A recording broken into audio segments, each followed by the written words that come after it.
is KC Sports Network, proudly presented by Emprise Bank.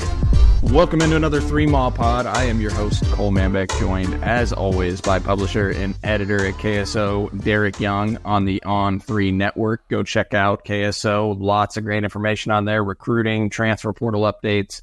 Going to be your go-to source for information over the coming weeks as Kansas State is after a significant number of talent in the transfer portal. But we're actually here today to take a reprieve from K-State basketball, something we talked about much over the last few days. And we're going to talk K-State football and go back to our position group series breakdowns as we look ahead to the 2024 season for the Wildcats. We started this position breakdown with quarterback and Avery Johnson and who was behind him, etc.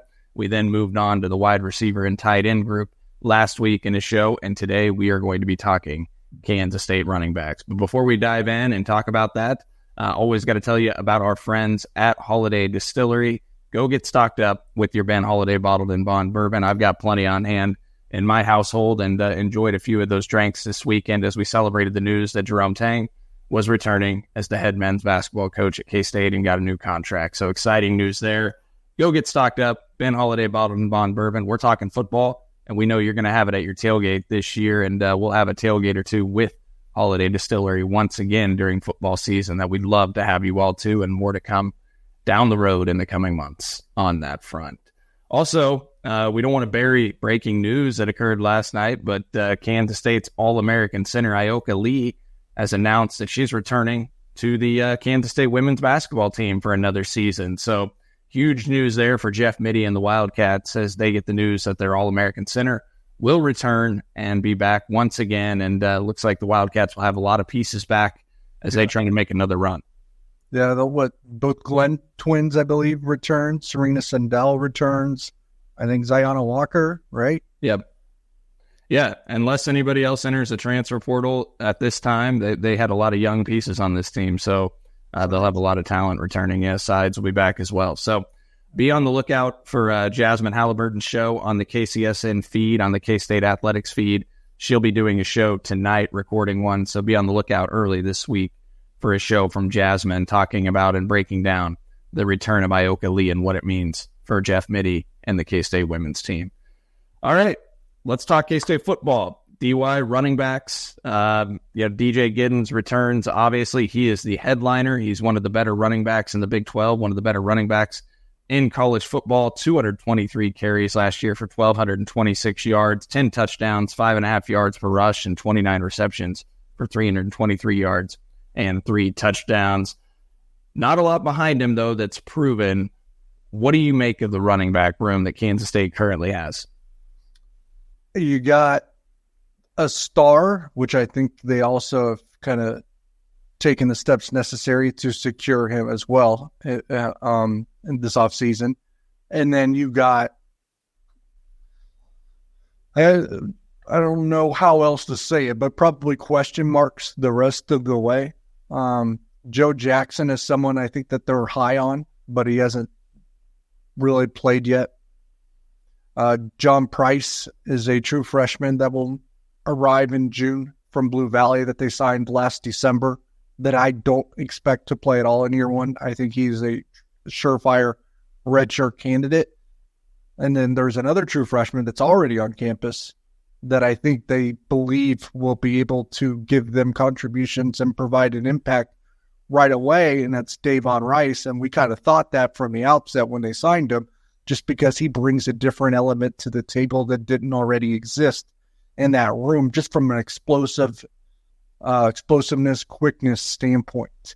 Then again there, and I know he's back to practice now, but despite being here in January, he missed, I think a good chunk, a week or two of spring ball as well, just by being banged up. So it's an interesting situation.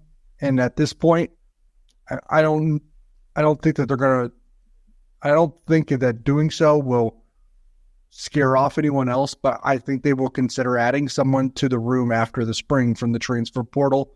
I think that's where we are now. I think this room is good enough, but you do probably need another body. How equipped do you think Kansas State would be to be able to sell another running back to coming in, and maybe let's say like a proven running back. They landed Trayshawn Ward, before last season. Now DJ Giddens hadn't proven it at quite this level. He had over 500 yards as a redshirt freshman at Kansas State, and so they were probably able to sell Ward that it would probably be 50-50, which it was close to at one point. But with the running back position and guys splitting the workload, do you think they'd be able to sell him on getting a guy that is a proven back that's got some production at this level? Production, maybe. You should be still able to land someone that is capable of being good enough to be the number 2. Running backs are not hard to find. I think that's why they were content waiting until the spring and just seeing how the pieces fell, to be quite honest. But yeah, running backs are hard to find. Hey, in their first year, now they had a lot of playing time to sell, but they added both Jordan Brown and James Gilbert at the same time. And Jordan Brown had some production in North Carolina. James Gilbert was really good at Ball State. So I think you're going to be able to find someone. And I don't know that the way college football is played now that guys really get discouraged, especially if they've just been somewhat productive, discouraged from being a number 2. There's no team in college football, there's no team in the NFL that really goes with one back. Kansas State didn't last year. DJ had that great year last year. There was still time for Trayshawn Ward to have an impact. Yeah, absolutely. Jump in the time machine, DY, to 2 years ago, going into the Big 12 championship season, and Deuce Vaughn was your headline running back, obviously, but there wasn't any production proven behind him. How did you recall what you felt like going into that year? I think I was blindly okay, if that makes sense, because I think it's like, we don't know what we have, but everyone's like, oh, DJ Giddens is going to be good. And that's another thing. Like that year, they didn't go and get a transfer, I think, because they knew what they were going to get from DJ Giddens. But just think if they had, right? You could still sell that. You had Deuce Vaughn, and he was going to be your almost to a point bell cow back. But DJ Giddens that year, still almost had 600 yards. Yep. DJ had 518 yards on 89 carries, averaged 5.8 yards per rush, which is tremendous, obviously. Had some big games, had some big moments. I mean, he was in there for key carries against TCU in the Big 12 championship as well. Everybody remembers what he did at the end of the game against Alabama, even though it was kind of mop-up duty in the Sugar Bowl as well. But I only bring that up, to reflect on it, because I'm sure a lot of people didn't really maybe think as much about the number 2 running back going into that year, because Deuce Vaughn, All-American, stud, but DJ Giddens came through. And there might be a guy currently on Kansas State's roster, Joe Jackson, redshirted last year. They think highly of him. He was a well-thought-of recruit coming out of Florida. Maybe he's that guy. He's a different back than DJ Giddens, obviously, in terms of style. But maybe he's that guy that just needs a shot to be the answer there. But I agree. I think everybody would feel better if they go get an experienced running back to give them somebody behind DJ Giddens that's got a little bit more experience at this level. Is DJ Giddens an NFL running back, DY? Yeah, I think a lot of people would tell you that. I think he even peaked at it this past offseason, to be quite honest. Where do you think... it's hard to say because he just finished his sophomore year, but do you think he's like a second-day pick at this point? I don't know. There's barely any that get picked in the first. I mean, running back is you're like there might not be a running back picked in the first round this year. It's not a good running back class, but just the way running backs are picked, maybe not. What impresses you most about the way that he plays? Just his vision's a little bit better than he's probably given credit for. He's got really good balance, especially through contact. Stay on his feet. Just size and sheer will too. He just plays hard. He needs to get better at the finer things about being a running back, and having a little bit more patience and a little bit more vision at times to see what he's supposed to see and hit something the way he's supposed to hit it. Or because if you're just a little bit off, that could be a difference between 4 and 5 yards. So those are the key things that he needs to freshen up on. But just he has the God's gift in a lot of ways, right? The size, the combination of size, speed, and determination, just the sheer will to run through contact, to be balanced after contact, and to play as hard as he does. I mean, that people talk about playing hard is not something that you have to learn to do or a skill. It's like you got it or you don't. I think it's kind of something you got to learn to do, and he's certainly done that as well. Because there's a difference between playing hard and really playing hard, and he's a guy that really plays hard. He has that next gear, and it's about, and he said it before, for him, just because he has like a lot of the gifts and that you can't teach. It's about what he's doing Sunday to Friday rather than what he's doing on Saturday. So, those are the things I like, but obviously, especially as he becomes more, gets more acquainted with a larger role, gets a few more miles on him as well, and because we're kind of seeing it now, he's going to have to, be attentive to taking care of his body as well, because that's the unspoken, like, underrated skill for really any football player. How well are you taking care of your body, both from a strength and conditioning standpoint to get ready for a full workload? Like, you're talking about the work that these kids put in January through March before they get to spring ball, but also what you're doing, during game weeks to recover and stuff like that. So those are the big things, because durability is, a clear asset. And we talk about injuries, especially at the quarterback position, the running back position. A lot of that is dependent on you taking care of your body and how good you are at it. And there's guys that fall short of that, obviously, at the college level, because you're still learning how to do that and learning how to emphasize that. Yeah. We'll talk more DJ Giddens and what's behind him in the running back room when we come back from break. But first, we got to tell you once again, as always, about Home Field Apparel, supporters of 3MAW, supporters of Kansas State. They've done deals with Wildcat NIL as well on some of the drops there and supporting K-State student athletes over the last couple of months. And so that's a really cool partnership they've done there. Obviously, partnering, collaborating with us at 3MAW. And they have a ton of awesome K-State gear on their website over at homefieldapparel.com. Enter the discount code 3MAW23 and you will score 15% off. They've got retro logo gear all over their website, 50 plus K-State items on there to choose from.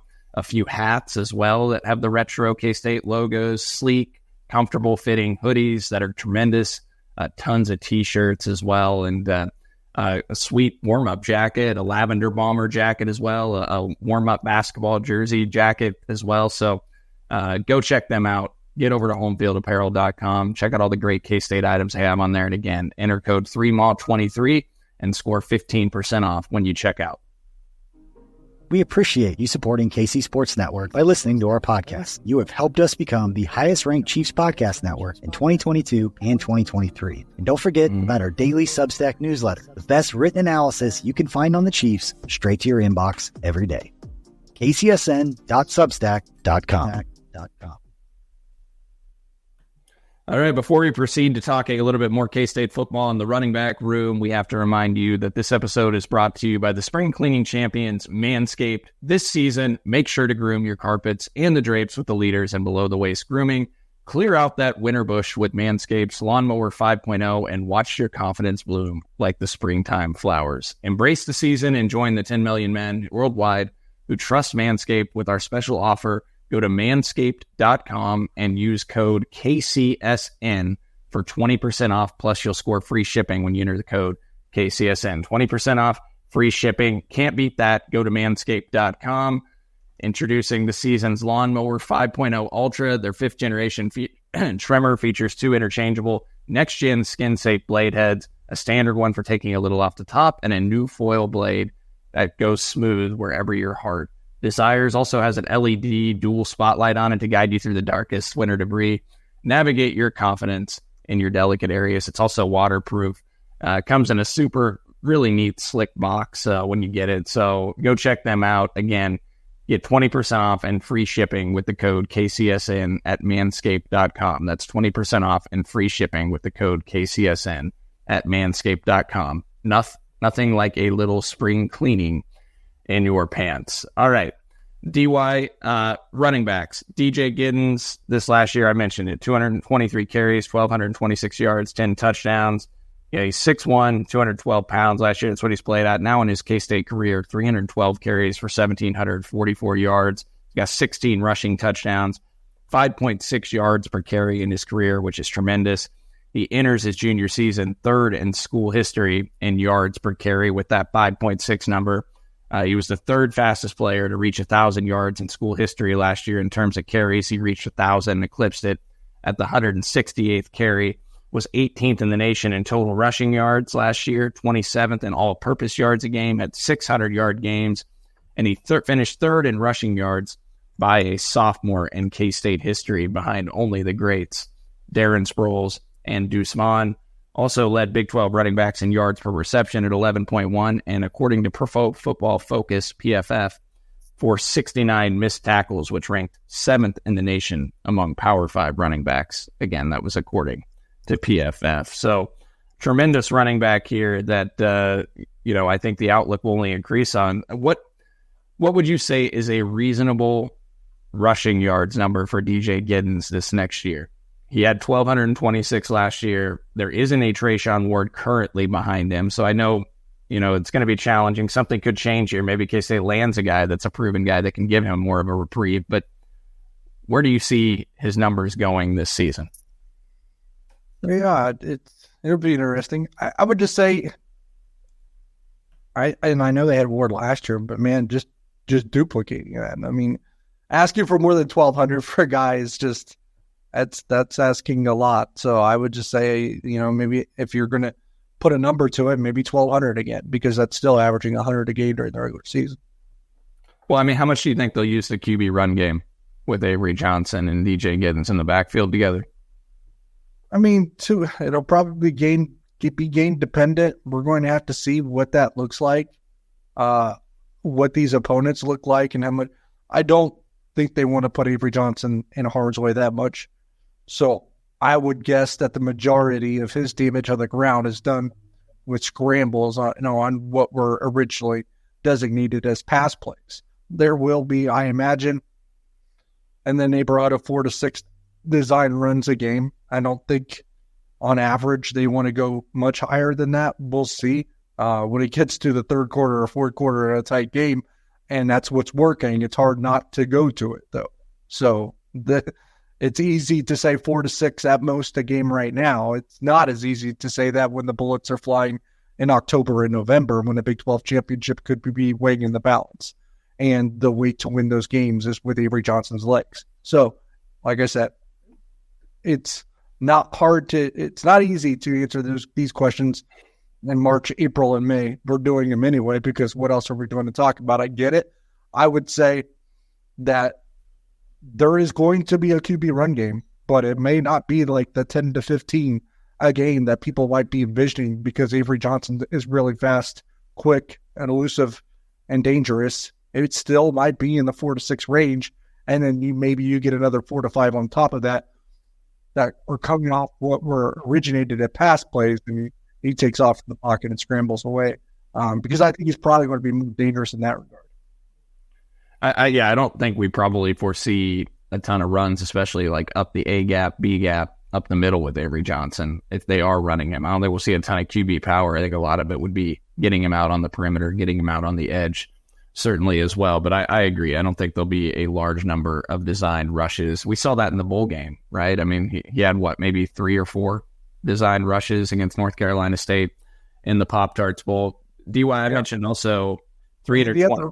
The other wrinkle to keep in mind is the offensive line. You're going to have a lot of new pieces. Well, I mean, just Connor Riley is the offensive coordinator now. Matt Wells, co-offensive coordinator, but Connor Riley kind of the lead guy there. What would you project as the pass to run ratio for this season? Man, I guess if I'm going to ballpark something now, I'd say 50-50. But I mean, we haven't seen either of these coordinators with this team. We haven't even seen Connor Riley call play in a regular season game, just a bowl game with, again, was a different team and not the exact offense that he'll deploy. So that'll be interesting. I've said that just from the little that we've seen at times in the spring too, it seems like you're going to get a little bit of a mix of Colin Klein and Courtney Messingham. And when I say Courtney Messingham, not really referring to the pace there, I'm really referring because he was a big on pre-snap motions and shifts, and I think you'll see the return of that. So if you're really want to dive into the weeds and get some new wrinkles, I think it might be probably related to pre-snap stuff. I think they'll probably go back to more of that, but still use a lot of the stuff that Klein, brought to the offense that wasn't there before, especially pace, I think, because that pace didn't really change from Klein to Riley. And if you're talking about the run-pass ratio, I'll just say 50-50 to be conservative. But what I will say is people will probably say it's probably going to be a lot more run.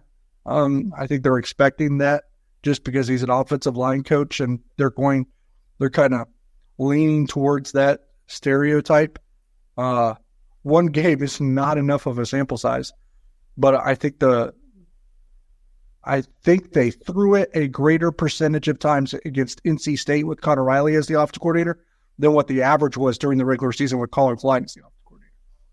Just pulling up the box score real quick of that game. Avery Johnson threw it 31 times, but keep in mind he actually dropped back 3 or 4 more times and ran with it on design drop back attempts. So probably really 34 to 35 design pass attempts. They ran the ball 40 times, but keep in mind, again, some of that was bleeding out the clock at the end of the game when they were up and in control of the game. So speaking of which, DJ Giddens had 28 carries for 151 yards in that game. Avery Johnson had 7 for 71. Again, though, one of those runs for 20 yards or so was a scramble where Avery Johnson just pulled it down and ran it in for a touchdown. Okay.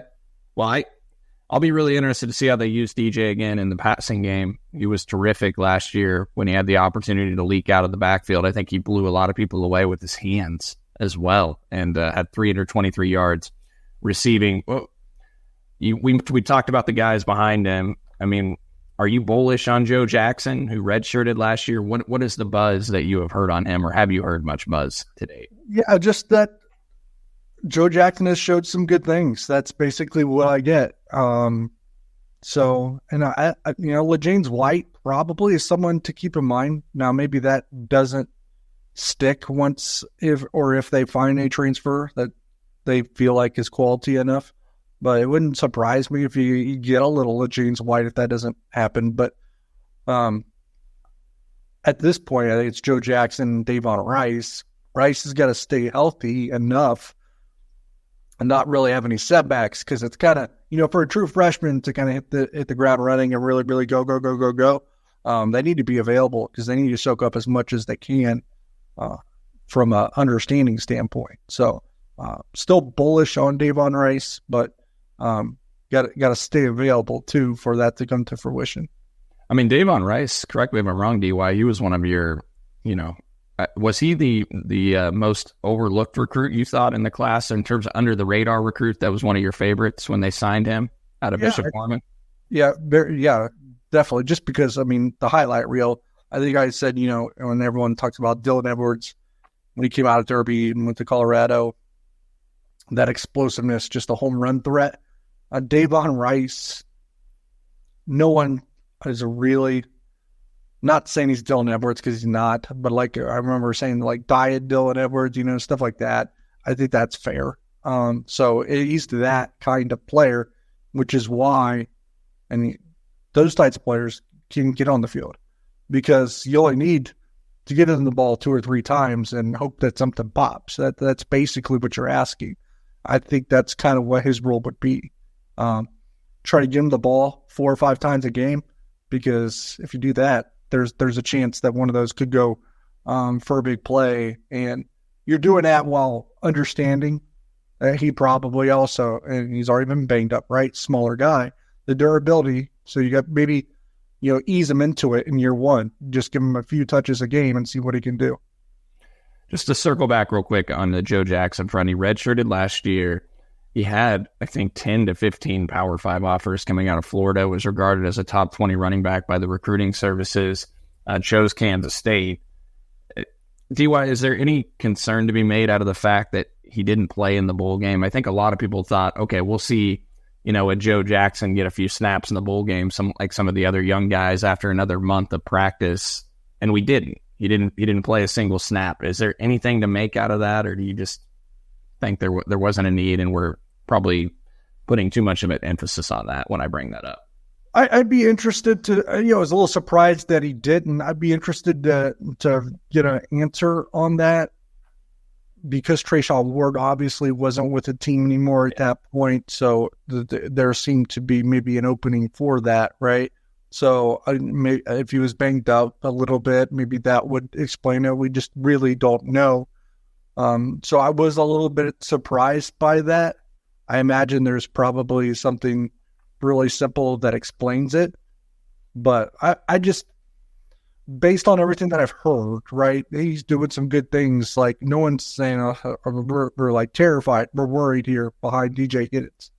So that puts my mind at ease. And then you got to remember, and not you specifically, but just in general, people have to remember, DJ Giddens didn't play it all in year one, and then he went and ran for those 518 yards in year two. Yeah, that's a great call out. There's not a lot of Deuce Vaughns that come in, right, as a true freshman and dominate. So I think that's important to emphasize and note. Well, I think we'll look for K-State to probably add a guy in the portal, and at least be on the lookout for somebody there to add some depth to the running back room, but they are headlined by an all Big 12 caliber running back in DJ Giddens. So a lot to look forward there. That's going to do it for the running back discussion. We'll probably have John back to talk about the offensive line, and then we're going to jump to the defense over the ensuing weeks as we continue our series of previewing and breaking down each position group. We'll have more football coverage. We'll start diving into the schedule, running through it, etc. We're going to have tons of basketball content, recruiting content, transfer portal stuff. The dead period ends on April 11th, and recruiting for the basketball transfer portal, so that opens back up on April 12th. Maybe a visitor or two this next weekend. We will see. We'll probably have a podcast on Wednesday talking a little bit more in depth about K-State basketball as well. So be on the lookout for that. And then also check out Jasmine's show talking about Ioka Lee. That'll be posted on the KCSN feed later this evening or on Tuesday. So be on the lookout for all the great content we have coming your way. As always, if you do listen to this frequently, if you would leave a review on Apple or Spotify, rate us however you see fit.